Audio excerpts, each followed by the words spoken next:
બે જગ્યાએ ફ્લાયઓવરના કામ ચાલુ છે. સુરતમાં સ્ટેશન પાસે પણ ફ્લાયઓવરનું કામ ચાલુ છે. અમરોલી રોડ ઉપર આવો ત્યાં પણ ફ્લાયઓવરનું કામ ચાલુ છે. બે જગ્યાએ ફુલેકાની કામ. આપણે ત્યાં લગ્ન બે માણસો કરે એની સાથે જોડાયેલા કેટલા બધા લોકો હોય છે. સંસ્કૃતનો એવો શ્લોક છે કે કન્યા વરયતિ રૂપમ, કન્યા છે રૂપ જોઈને લગ્ન કરે. માતા ગુણમ, કન્યાની મા હોય કે મૂર્તિયામાં કેવા ગુણ છે ચેક કરે. પિતા ધનમ, કન્યાનો બાપ હોય કે જમાઈની પાસે કેટલા પૈસા છે ચેક કરે. અને મિષ્ટાન મિત્ર જના, બાકીના લોકો મિષ્ટાન ક્યારે ખાવાનું છે એનો ટાઈમ છે.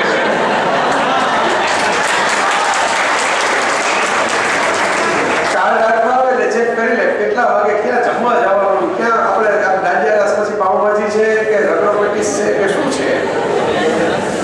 એટલા માટે તમને કહું છું કે બે ફુલેકા આવ્યા રસ્તામાં, બે રોડ આવ્યા, એ જગ્યાએ પૂછ્યું એ પહોંચી ગયા સહી સલામત રીતે કોલેજે.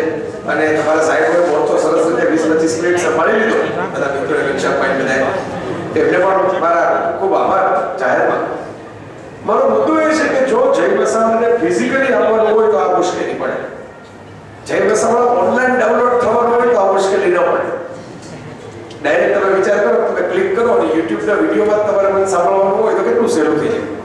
ના મારે જોવાનું ક્યાં ફુલેકું છે, ક્યાં વળાંક છે, ક્યાં ફ્લાયઓવર છે, ન તમારે રાહ જોવાની, ન ચિંતા કરવાની. Just any person is one click અવે. આપણે પ્રોડક્ટ છે ને, નોલેજ પણ એક પ્રોડક્ટ છે, જ્ઞાન પણ 21મી સદીમાં એક પ્રોડક્ટ છે. બરાક ઓબામા અમેરિકાના પ્રેસિડેન્ટ જ્યારે મુંબઈ આવેલા 2010માં, ત્યારે એમણે એક સરસ વાત કહેલી કે knowledge is a currency of 21st century. જ્ઞાન એ 21મી સદીની કરન્સી છે, ચલણ. જેની પાસે નોલેજ હશે, હમણાં મને પરિચય થયો છે, સાવ તાજો પરિચય છે, 27 વર્ષની ઉંમરે અલગ અલગ ઇન્ટરનેટની વેબસાઇટ સાથે ટાઈપ કર્યું. આ શું છે? જ્ઞાનની કરન્સી છે, ભાષા નથી ચાલતી. તમારી પાસે તમારી લેગસી કેવી છે, જૂનું તમે શું કર્યું છે નથી ચાલતું. તમે બધા બહુ યંગ મિત્રો બેઠા છો. વિરેન્દ્ર સહેવાગ 2 વર્ષ પહેલા ભારતીય ક્રિકેટ ટીમમાં કેપ્ટન હતો. મહેન્દ્રસિંહ ધોની જ્યારે રમે નહીં ત્યારે સહેવાગને તમને યાદ હોય તો કેપ્ટનશિપ સોંપાશે.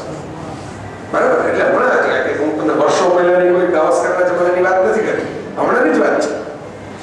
સહેવાગનું રમવાનું બંધ થયું તો આજે એવી હાલત છે કે સહેવાગ ભારતીય ક્રિકેટ ટીમમાં પણ નથી. આજે વિચાર કરો, સહેવાગનું સ્થાન પણ નથી પહેલા 14 કે 16 ખેલાડી. તો મુદ્દો એ છે કે આ દુનિયા એટલી ઝડપથી ચાલી રહી છે અત્યારે મિત્રો. તમે બધા યંગ મિત્રો છો. પાસ્ટ પરફોર્મન્સ ઉપર દુનિયા નથી ચાલતી, લાસ્ટ પરફોર્મન્સ ઉપર દુનિયા ચાલે છે. આ યાદ રાખવા જેવું સૂત્ર છે. પાસ્ટ પરફોર્મન્સ ગમે એવું ભવ્ય હોય, તમે કહો મારા દાદાની તો સોનાની હવેલી હતી, પણ હતી સોનાની હતી પણ હતી. પછી આપણી પાસે અત્યારે શું છે, કેટલા ભાઈ કેટલાની ઓરડી છે એની ચર્ચા કરો ને. દાદાની તો હવેલી હતી, ઘણા લોકો દાદાની હવેલીની ચર્ચામાં ઓરડી વેચી નાખે છે. કારણ કે બીજું કઈ કામ કરે તો ઓરડી જેવું પોતાની પાસે રહે, કામ કરે નહીં તો ઓરડી પણ વેચાય છે. આજે 21મી સદી છે મિત્રો. આ 21મી સદી શું છે એ સમજવું બહુ જરૂરી છે. કારણ કે અમે બધા તો અમારી રીતે કંઈક ને કંઈક સેટ થઈ ગયા, પણ તમારે આ 21મી સદીમાં તમારું કામ કરવાનું છે. તમારી કરિયર બનાવવાની છે, તમારી આઈડેન્ટિટી બનાવવાની છે, સુખી થવું છે, આનંદમાં રહેવું છે, મજા કરવી છે, મોજ કરવી છે, મસ્તી કરવી છે, પાર્ટી કરવી છે. મને બધા તમારી ઉંમરના યંગસ્ટર્સ મળે મને બધા કે મને સિનેમાનો શોખ છે, બહાર ફરવાનો શોખ છે, સરસ સરસ વસ્તુઓનો ઉપયોગ કરવાનો શોખ છે. બધા પૂછે કે પરિયાર ક્યાંથી લ્યો છો, શૂઝ ક્યાંથી લ્યો છો, મોબાઈલનું કયું મોડેલ લેવા જેવું છે, આવી ચર્ચા કરે યંગસ્ટર્સ બધા. બધી હું વાતો કરું.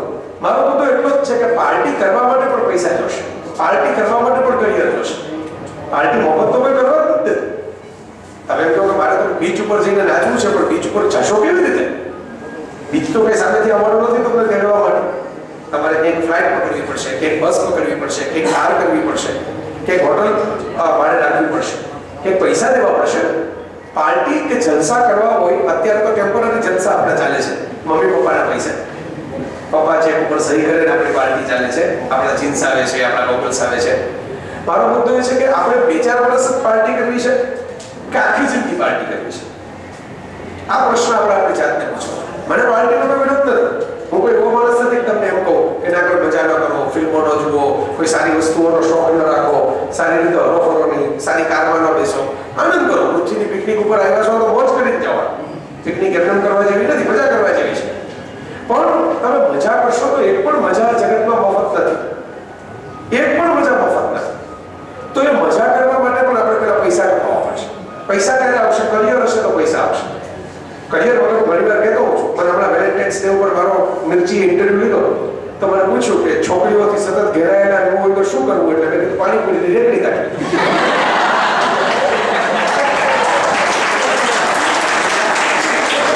પેલા ભાઈ તો મૂંઝાઈ ગયા, તેમણે પ્રશ્ન પૂછ્યો. એને એમાં હું સલમાન ખાન કે શાહરુખ ખાન કે બનવું એની કોઈ ફોર્મ્યુલા આપીશ. તો મને કે એમ નહીં. મેં કીધું કે મારો જવાબ ખોટો હોય મને કહો, તમે ઘેરાયેલા ન રહેતા હો તમે મને કહો પાણીપુરીની રેકડી કાઢો ને. તે ભાઈને જરાય મજા ના આવે. પાણીપુરીની રેકડી કે થોડી કરી હશે, એમાં થોડી કારકિર્દી બને એવું લાગ્યું. તો આ તો ખરેખર એવું છે, પાણીપુરીની રેકડીમાં પણ બ્રાન્ડ હોય છે. જે લોકો શોખીન હશે ખાવા પીવાના એવા એને ખબર હશે કે ફલાણા ભાઈની પાણીપુરી જ ખાવાની હોય, ફલાણા ભાઈની રેકડી ના આવે તો કોઈ ખાય નહીં. એવાય બ્રાન્ડ હોય છે. જેમ કંપનીઓની બ્રાન્ડ હોય છે, કપડામાં બ્રાન્ડ હોય છે, ઇલેક્ટ્રોનિક્સમાં બ્રાન્ડ હોય છે, એમ પાણીપુરી જેવી વસ્તુમાં બ્રાન્ડ હોય છે. મેં તો એવા પાણીપુરી વાળા જોયા છે કે ડોક્ટર કરતા વધારે કમાણી કરતા હોય, અને થોડાક સમય પછી ડોક્ટરે બિચારે એને કારણે કમાણી કરતા હોય. બહુ પાણીપુરી ખવાઈ જાય પછી ત્યાં જઈ જાય પછી બીજે દિવસે ડોક્ટરને થોડો ફાયદો થાય.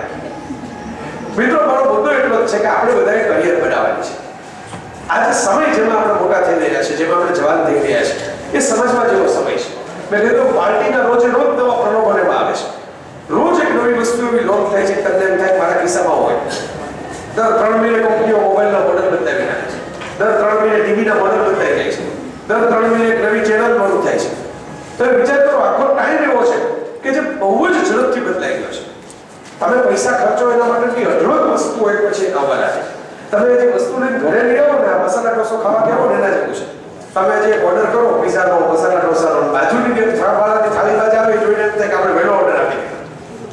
આપણે થોડો મોડો ઓર્ડર આપ્યો તો આપણે હજી વધારે લેટેસ્ટ મોડલ મળે. એવી વસ્તુ જે છે એ 21મી સદીની કોમ્પિટિશન છે.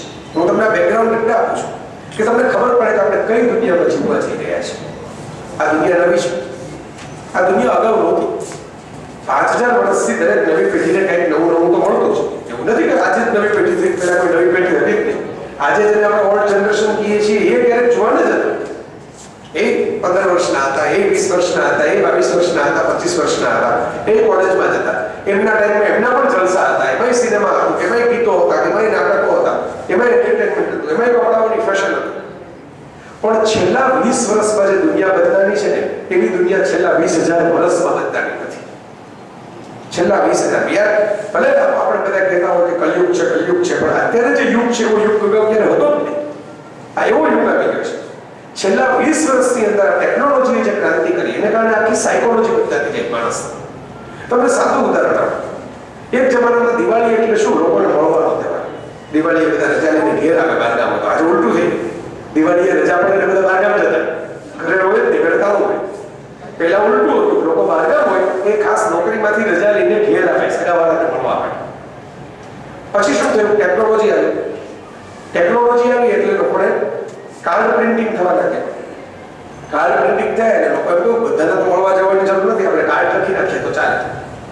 જો પ્રિન્ટિંગ ટેકનોલોજીએ કલરફુલ કાર્ડ બનાવવાના શરૂ કર્યા એટલે દિવાળીની સાયકોલોજી બદલાવી, ટેકનોલોજીની સાયકોલોજી બદલાવી. બરાબર? એના પછી પાછી ટેકનોલોજી બદલાવી થોડા સમય પછી. ફોન આવે, એસટીડી ફોન.